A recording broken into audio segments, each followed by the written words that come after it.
Michelle LaVaughn Robinson grew up in a small, love-filled apartment on the second floor of a brick bungalow on Euclid Avenue in Chicago's South Shore neighborhood. Hello, my name is Grace. If you like this type of stories, please subscribe for more. The world she knew was small but stable, anchored by her tight-knit family. Her father, Fraser Robinson, was the bedrock of the family, a man who worked tirelessly for the city's water department, despite the relentless progression of multiple sclerosis.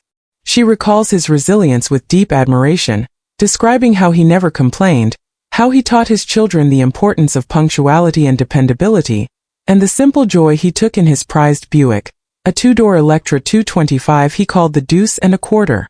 Her mother, Marion Robinson, was the family's quiet, steadying force. A homemaker by choice, she instilled in Michelle and her older brother, Craig, a fierce sense of independence and self-worth, teaching them to read before they started school and encouraging them to form their own opinions. Life in the Robinson household was modest. Michelle and Craig shared a room divided by a makeshift partition, their lives unfolding to the constant sound of striving, the plink-plink-plink of piano scales from the students of their great-aunt Robbie, who lived downstairs. Robbie, a stern and exacting piano teacher, became one of Michelle's first formidable challenges. Their lessons were a battle of wills, but it was from Robbie that Michelle learned rigor and the discipline of practice. A pivotal memory is her first big piano recital downtown. Accustomed to Robbie's old upright piano with its conveniently chipped middle C key, Michelle froze when faced with the flawless gleaming keyboard of a baby grand piano. In a rare moment of tenderness, Robbie came to her side, silently pointed to the correct key, and gave her the confidence to play. This experience, she reflects, was her first quiet lesson in the disparities of the world and the importance of finding your footing in unfamiliar territory. Her world extended beyond her immediate family to a vibrant network of relatives. She describes the lively gatherings at the home of her maternal grandfather, Southside, a carpenter with a love for jazz music that filled his house and his family with joy.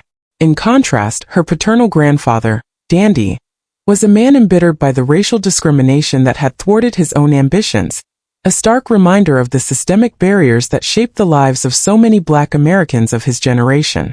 As Michelle grew, she became acutely aware of the shifting social landscape of her neighborhood. The white flight of the 1970s transformed South Shore from a racially mixed, middle-class community into a predominantly Black one facing economic decline. This transformation was mirrored in her elementary school, where she experienced both the nurturing of dedicated teachers and the harsh reality of an indifferent educational system. In a life-changing moment, her mother, Marion, recognizing that Michelle was languishing in a chaotic second-grade classroom, intervened and successfully lobbied the school to move her daughter into a gifted class.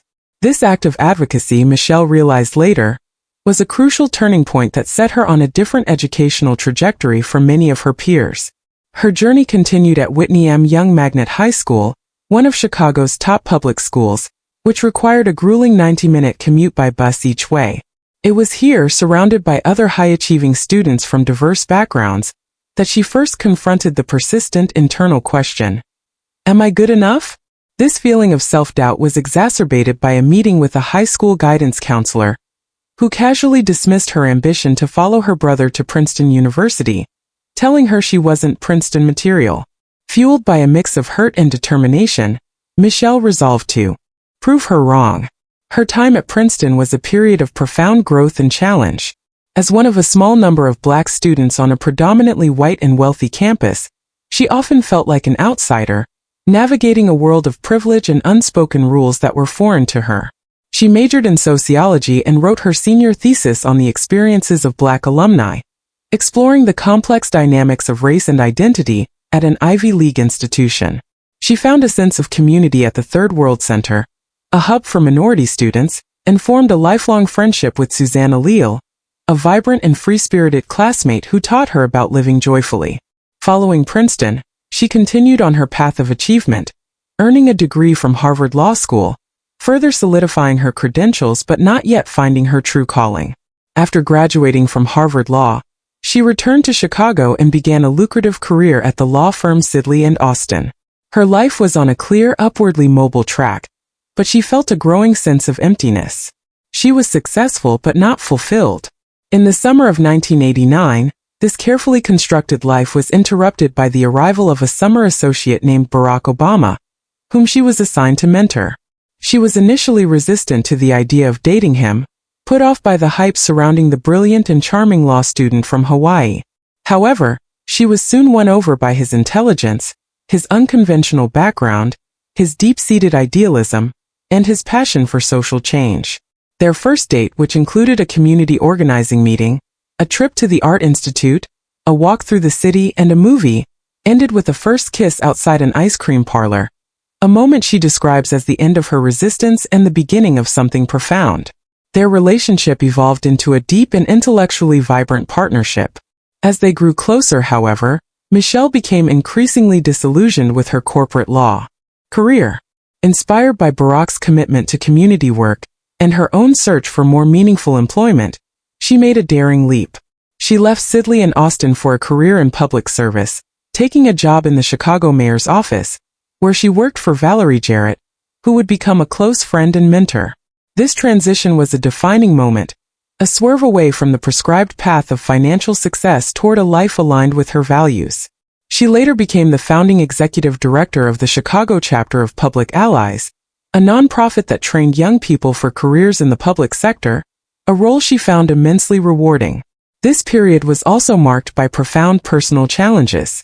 She writes with raw honesty about the death of her father, Fraser, from complications of multiple sclerosis, a devastating loss that left a permanent void in her family.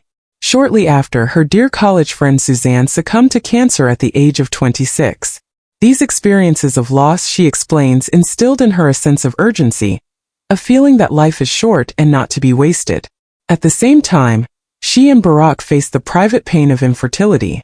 After a heartbreaking miscarriage that left her feeling broken and alone, they turned to in vitro fertilization, IVF, a physically and emotionally taxing process that ultimately blessed them with their 2 daughters, Malia and Sasha. Motherhood, she writes, became her new motivator, profoundly reshaping her priorities and her sense of self. As their family grew, so did Barack's political ambitions. Michelle candidly shares her deep reservations about a life in politics. She cherished their privacy and feared the impact that the constant scrutiny and long absences would have on their family. Despite her misgivings, she supported his successful run for the Illinois State Senate. However, the strains of being a political family became more acute when Barack decided to run for the U.S. Senate in 2004. His keynote address at the Democratic National Convention that year, a speech that introduced him to the nation as a powerful voice of hope and unity, was a turning point. It catapulted him to national stardom and set him on a trajectory that would inevitably lead to a presidential campaign. Michelle describes the mounting pressure for him to run for president with a sense of dread. The decision, she reveals, was the subject of intense and difficult conversations. She feared for their safety, for the well-being of their young daughters, and for the potential loss of the life they had so carefully built. In the end, she reluctantly agreed, making a deal with him. If he ran and lost, he would walk away from politics for good. But she also supported him because she believed in him and in the positive change he could bring to the country.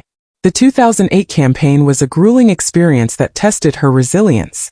She was thrust into an unforgiving national spotlight, where every word and action was scrutinized.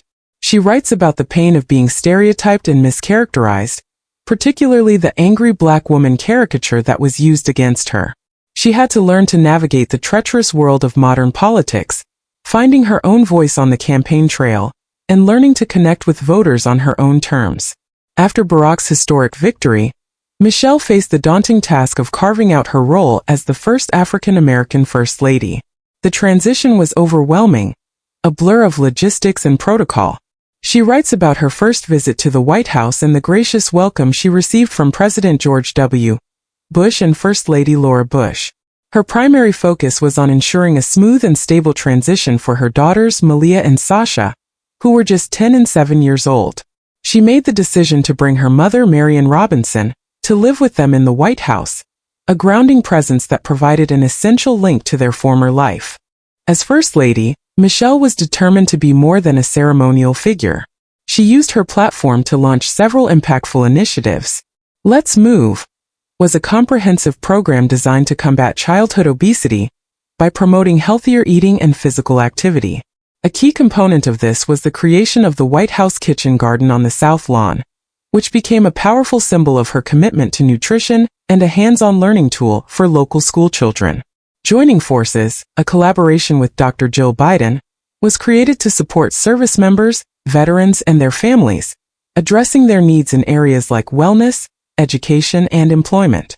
Later, she launched Reach Higher, which encouraged students to pursue education past high school, and Let Girls Learn, a global initiative to help adolescent girls around the world get a quality education.